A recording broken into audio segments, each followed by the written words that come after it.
Salut à toi et bienvenue sur The Coin. Tu galères à remplir ton portfolio Data Science.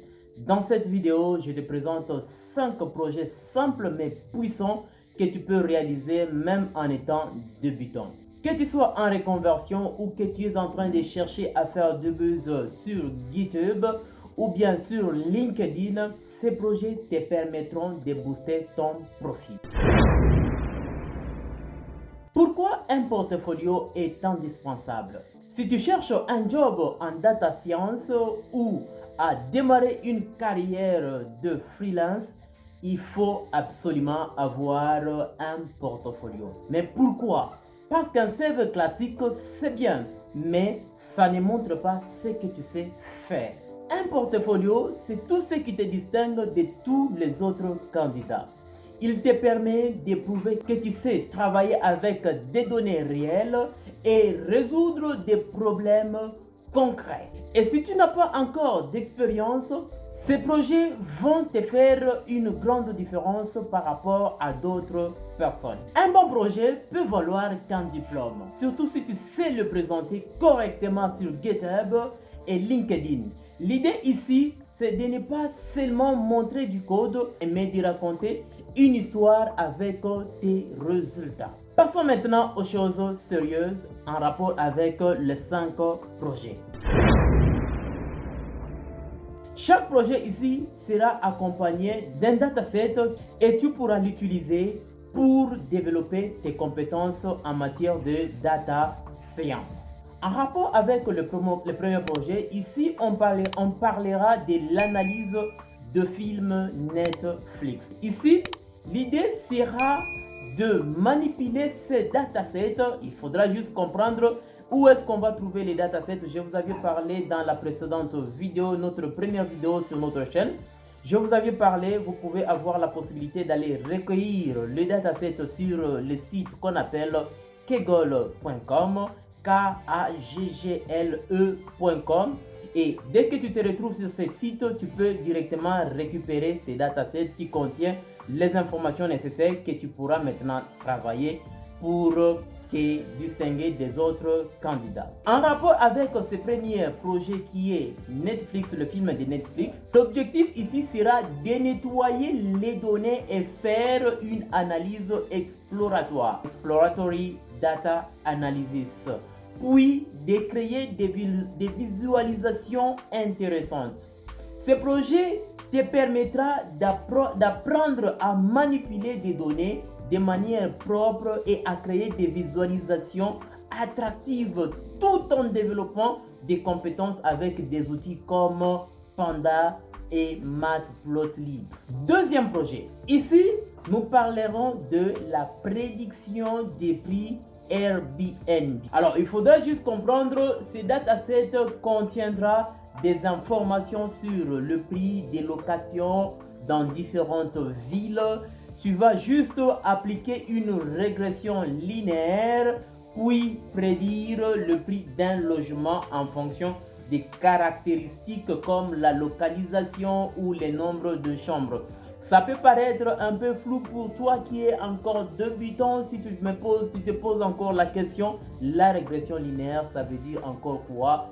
Ne t'inquiète pas, il faudra juste être à l'écoute de notre chaîne. Abonne-toi pour ne rien rater de mes prochaines vidéos. Et tu vas commencer à comprendre les choses au fur et à mesure, car nous parlerions toujours des projets concrets et on va travailler ces différents projets au fur et à mesure. Même s'il ne s'agira pas de ces projets que je suis en train de vous le parler, mais le plus important est d'être à l'écoute.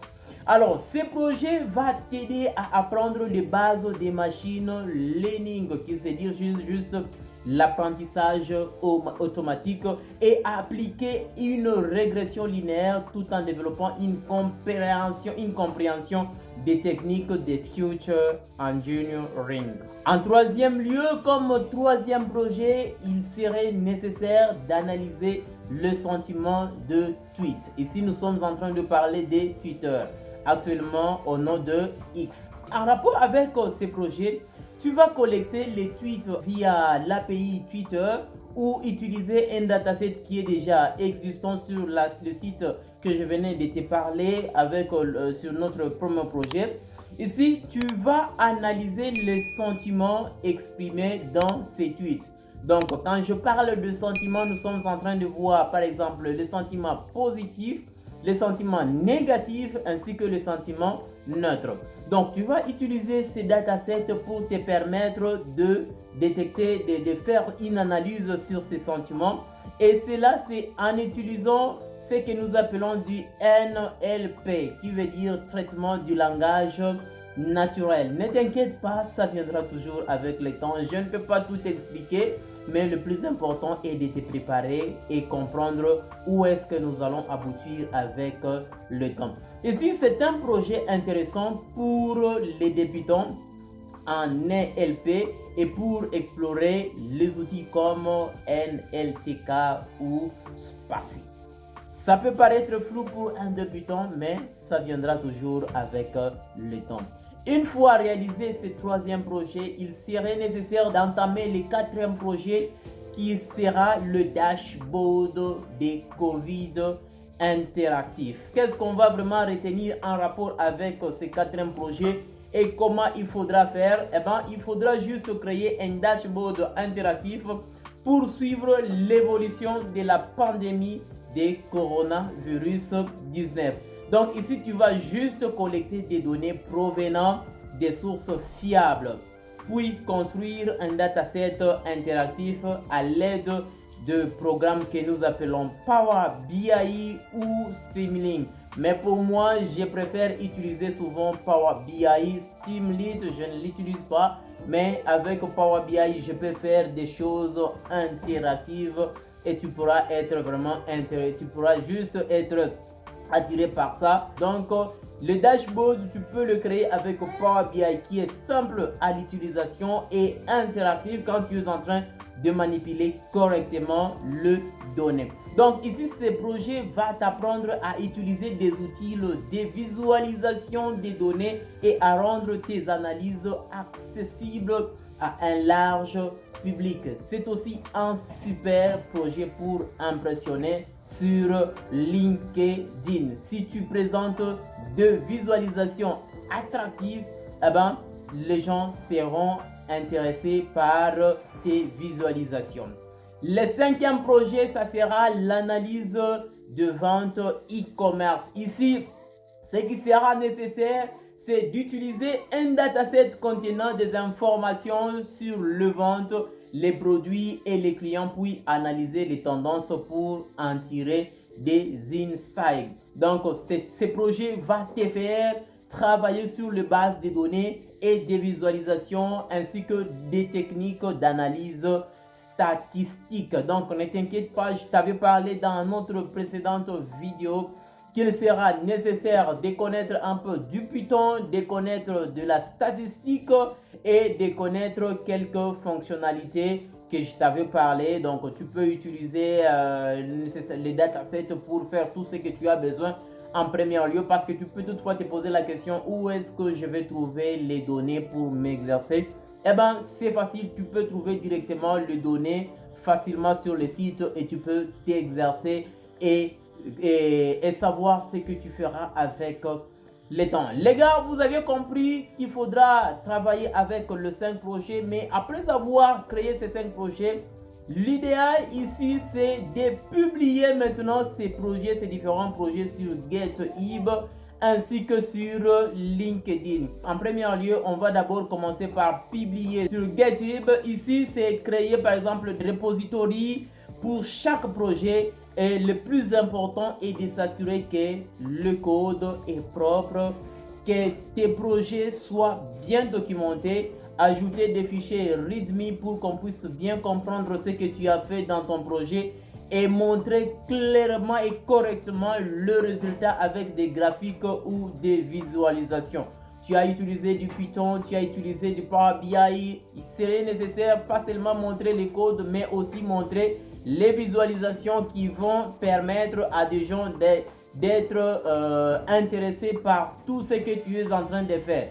Et une fois vous aviez partagé, vous aviez uploadé les éléments sur GitHub, le plus important aussi, et de publier aussi sur LinkedIn. Ici, c'est de poster des résumés sur tout ce que vous avez fait pour vos projets. Postez le résumé avec un lien vers GitHub. Ici, le plus important, n'oubliez pas d'ajouter des graphiques, des images sur vos posts pour attirer l'attention à ceux qui vont vous regarder. D'écrire ce que vous aviez appris tout au long de ces projets, ça sera vraiment très important ici, car si vous êtes en train de montrer cela, les recruteurs vont vraiment adorer voir le projet que vous êtes en train de faire, tout ce que vous êtes en train de présenter. Et si vous faites correctement et régulièrement, eh ben, votre profil va rapidement se démarquer par rapport à d'autres candidats. Donc, très important de faire cela. Les gars, je sais que tu as suivi jusqu'à la fin, mais je ne peux pas t'oublier, je t'ajoute un bonus très capital. Ici, je vais vous donner une idée originale en rapport avec les ICO crypto. Je pense que tu connais les crypto-monnaies. Si tu es fan des crypto-monnaies, tu es vraiment sur la bonne place parce que tu as aussi la possibilité d'analyser ces histoires, ces informations que je viens de te parler, les ICO des crypto-monnaies rentables sur les 5 dernières années, par exemple, pour voir les performances de ces cryptos et savoir déjà, commencer déjà à prédire quoi faire avec le temps. Donc ici, tu vas juste aller récupérer les données sur les plateformes appropriées, CoinMarketCap par exemple, ou d'autres sources pour analyser leur performance. Donc c'est un projet qui combine data science et de la crypto-monnaie. Et c'est un domaine qui attire énormément d'attention en ces moments, les crypto-monnaies. Pour te dire, je suis investisseur aussi en crypto-monnaie, donc pour moi ça m'intéresse et avec le temps, ne vous étonnez pas, je parlerai aussi des crypto-monnaies, des analyses sur les crypto-monnaies avec le temps. Donc, le sujet d'analyser les ICO crypto-monnaies, c'est aussi une super opportunité pour te faire remarquer, surtout si tu veux explorer ces domaines. Tu as maintenant 5 projets à réaliser pour remplir ton portfolio data science et faire remarquer, et n'oublie pas de mettre tout ce que tu es en train de faire sur GitHub, publier sur LinkedIn pour attirer l'attention des recruteurs. Si tu as aimé le contenu de cette vidéo, n'oublie pas de t'abonner si tu ne fais pas partie encore de la communauté, de liker la vidéo, de partager à d'autres personnes qui auront besoin. Alors les gars, on se retrouve prochainement pour une prochaine vidéo.